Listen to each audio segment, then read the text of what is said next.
Yeah. There's a question from Nina asking, did GNR also employ tracers, as in engineering works, to take drafts and make fair final copies? They did, yes. Tracings were really used for when the drawings were sent out to tender, and copies were provided by the company and sent out to various contractors, and then they could send in their submissions, and the board of directors would then decide on which contractor to go with it. Invariably the cheapest, so that kind of tradition of always going for the cheapest contractor, unfortunately, has started and hasn't finished. Yeah.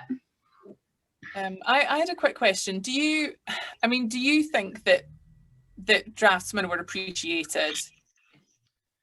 Do you think that they were, or was it just that they were very skilled and a bit bored, and so made their paintings look more beautiful?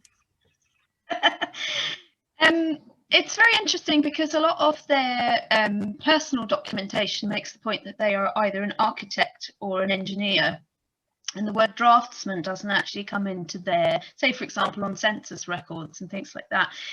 They want to be known as an engineer.